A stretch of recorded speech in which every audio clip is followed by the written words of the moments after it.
We are 5.5 hours away, Big Perk, from tip-off of Game 1. How important, Zach Lowe, is it to win Game 1? Well, you might ask that question, and historically, 70% of Finals Game 1 winners, they've gone on to win the entire series. However, the last two Game 1 winners, the 2021 Suns, the 2022 Celtics, they did that and did not quite finish off the deal. So we're going to save our series picks for a little bit later in the show. But I do want to talk about Game 1 right now because Miami, they've taken Game 1 on the road in every single series this postseason. So I'm going to start in LA with Perk. Give me your biggest key and then also who's going to win this Game 1, my friend. Well, my biggest key is their exposure, the coaching matchup between him and Mike Malone. But when you talk about when a person or a team show you who they are, you better believe them. The Milwaukee Bucks, the best player in the league, and Giannis Antetokounmpo, the best record in the league. What happened in Game 1 in that series? A smackdown. The Heat made them fold like a fresh set of clean sheets, hanging 130. You go to the next round. Oh, the Garden is just a tough place to play in. It's hard. It's hostile. What the Heat do? They go in there in a dogfight and make them fold like lawn chairs. And then you get to the Eastern Conference. All of a sudden, they playing the Boston Celtics. The Celtics are a heavy favorite. The Heat go in there, and what happened, Richard? What you own? A yoga studio? They rolled them up like a yoga mat. Now we get here, and all of a sudden, the Denver Nuggets, oh, they're the heavy favorite. The altitude, well, we heard Coach Eric Spoelstra talk about we'll meet you wherever and play you wherever. While other teams are taking the Game 1s as fill-out games, the Miami Heat are approaching Game 1s like it's their Game 7, and that's why I'm picking the Miami Heat tonight to win Game 1 in Denver. Okay. All right, so Miami, Big Perk is picking, is going to continue their Game 1 dominance. Zach, you have a piece up on ESPN.com right now that sort of breaks down this entire series. What is your key to Denver's side, and who do you have winning this? First of all, how many items is Perk folding every day? Does he have a whole list of things that he folds? To me, I keep coming back to Jokic, and what is the Heat's plan for Jokic? And when they post him up, do they have any plan that's not double team and open up the shooting? Because he's just been too big and strong for Bam Adebayo in the post, just overpowering. He's just bigger and stronger, and you can't let him get to this. Is just money in the bank for him with his pivots and his fakes and his hooks. And they're not as well equipped as the Lakers were to put somebody else on Jokic like Rui Hachimura was and had Anthony Davis on Aaron Gordon. They don't really have the personnel to do that. So I just keep coming back to the simple thing of who and how do they guard Jokic.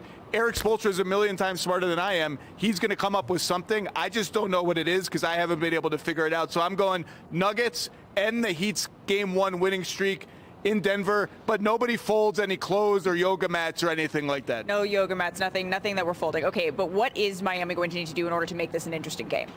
Well, I think, first of all, it's gonna have to be a lot of points on offense because the Nuggets offense, you're just not going to slow them down very much. So Miami's going to have to score a lot. And I just don't think they're going to hit that number, whatever it is, just with Jimmy Butler playing bully ball, just with stagnant offense. I think they're going to have to involve everybody all the time and get the Nuggets moving, particularly Jokic, back and forth. So here comes Jimmy Butler, and Bam, I got to be back. Now I got to be up because there's a shooter coming around the screen. Suddenly things open up for Bam. He misses this shot, but he's got Jimmy underneath there for a little dump pass. He'll make that more often than not. And I think that's the kind of using every inch of the court, every weapon they have. If Jimmy's doing something on one side of the floor, your shooters have to be doing something on the other. So Nikola has to go in the paint and out and back. That's hard for him, and that's the only way they're going to get enough points to win this series. Richard Jefferson, are we folding any blankets? Who do you got in this game tonight? What's your key to this? This one is tough because I think the long layoff, and look, the Miami Heat have come through a lot, right? Obviously, their entire run that they've been on this entire postseason, but I think Denver's going to win this game, and this one's going to be a tough one. I think this one's going to be a very close. Think about Game 1 of the Western Conference Finals. I think they win a tight one because I think they're a little rusty. I've had a 9-day layoff before the NBA Finals, and look, that first game, all of a sudden things start moving fast. You have a team coming off of Game 7 that's been in very intense situations for 2 months. I don't think Denver has been tried as much as Miami is. So we're going to find out a lot about the Miami Heat and Denver Nuggets, but I think the Denver Nuggets win a very close one. Okay, you think the Denver Nuggets win. I was kind of on the fence. I was going back and forth in this, but Richard, I know you saw a little bit more in this matchup. Oh, yeah, I saw a little bit more in this matchup. And let me just say this, ladies and gentlemen, we're going to give you a little bit of a tease, a little bit of a toast. I see that there's going to be a lot of, let's say, what's the way? Just a little bit of drama, a little bit of drama. So you see this happened last year, right? I was on Jokic's side. You don't hit somebody like that, especially an MVP. There should have been somebody defending him. But Jokic, because everyone thinks that he's a little bit, they can try and get into him, he wasn't having it. And this was the drama. Look at Butler, everybody, and then there was even more. And listen, I want to show you guys what Jimmy Butler had to say about it. I think there's a lot of, stuff about the whole situation that people don't understand, and I'll let that stay back there. But I don't think it has too much to do with anything. It's a thing of the past, high-level competition. But I will say I wasn't talking to Jokic. That wasn't my beef. So make sure you write that. And the individual who I was talking to definitely know who I was talking to. Look at that picture.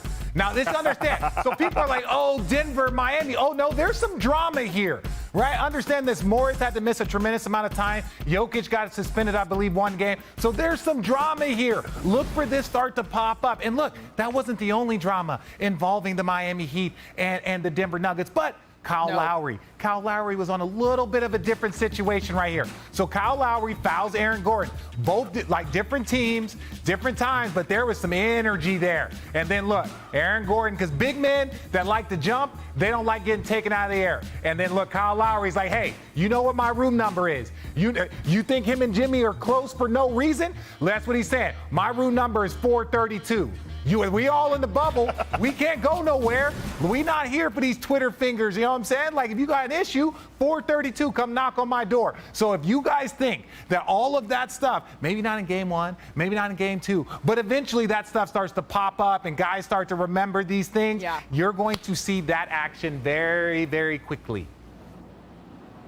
Well, I can tell you this, Richard. I chatted with Aaron Gordon a little bit before he came on our show yesterday, and I can tell you he has not forgotten about that back and forth. It started raining in Denver behind us now, and I was going back and forth, you guys, on who to pick for this game. I really was, because I don't want to bet against Miami. Jimmy Butler has proven that he should not be bet against. But then when I pulled up to the arena this morning, I saw Nikola Jokic walking in for their shoot-around, for their walkthrough, for his treatment, I assume. He pulled up in his Rolls Royce. He's wearing slides, he's wearing a white tank top, and he is wearing not name brand shorts. This dude doesn't care about anything except for this game, this focus, getting it, winning it. They have been 8-0 at home this postseason. I don't think that is going to be broken tonight, Rich. Well, Malika, you know that's normal shoot-around attire for everybody, right? So I wouldn't dive too much in that. No. But that's normal shoot-around attire, okay? I'm just saying. Might want to go with the Heat. I mean, I was at least expecting full sweatpants. So I was not expecting the rolled out in the back. I was not expecting. You know what I was expecting? What were you expecting? You to skydive with the Larry O'Brien trophy. Trust I'm me. disappointed, and I don't know if you're a good enough driver to be trusted with the Larry O'Brien trophy. I've never been in a car with you. I didn't scratch it. I promise I didn't scratch it.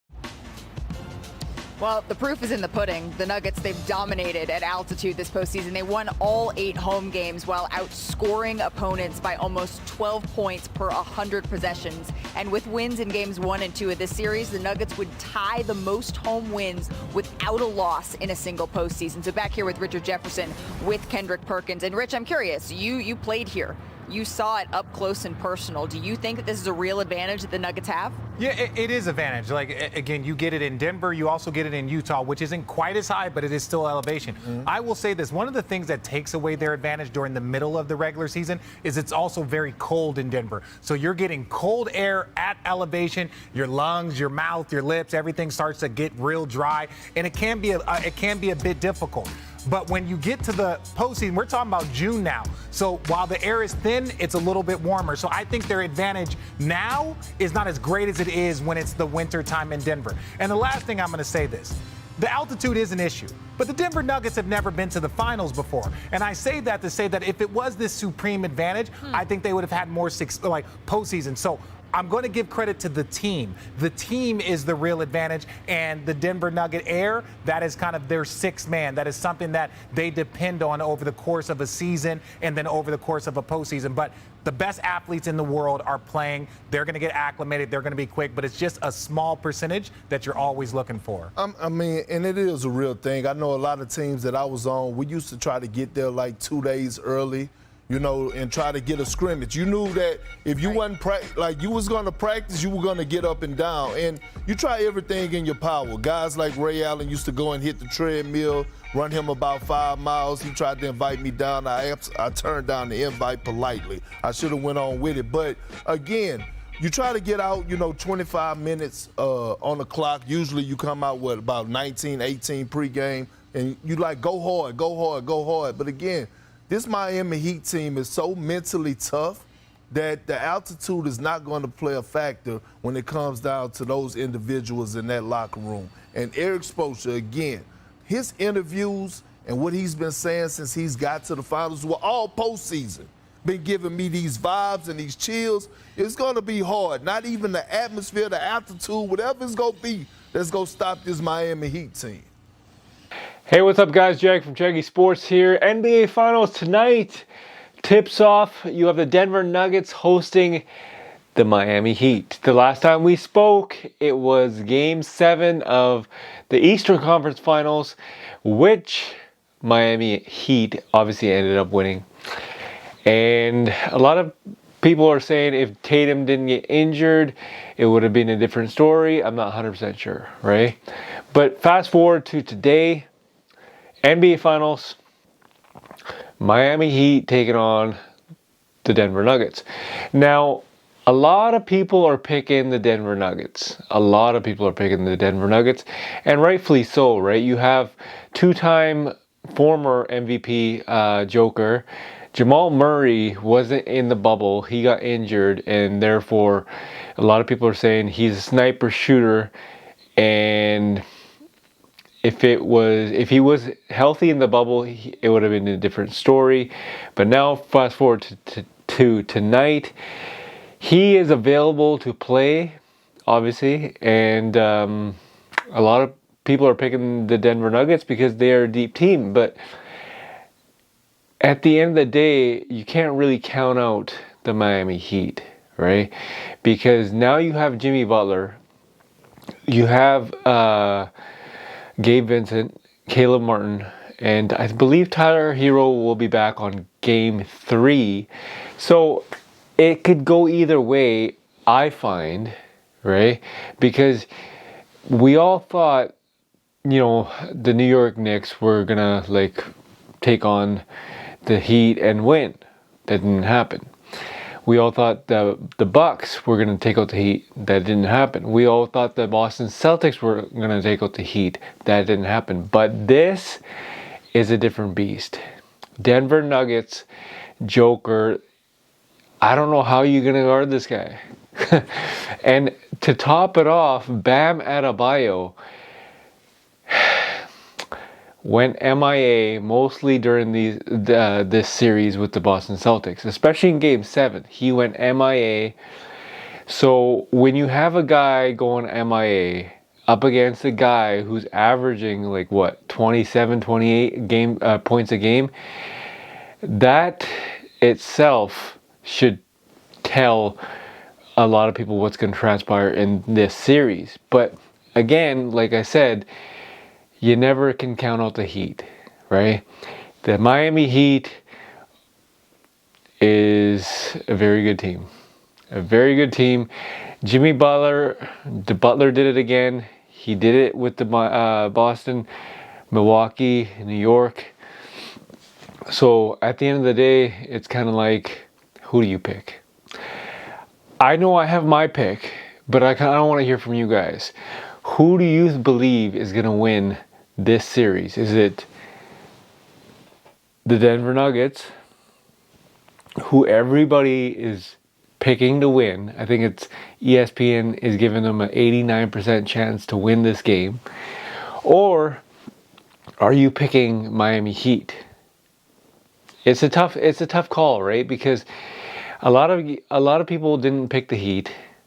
And a lot of people picked other teams, but they made it. A lot of people are picking Denver Nuggets, rightfully so. Like I said, these guys are legit. Very deep team. You got KCP, Aaron Gordon,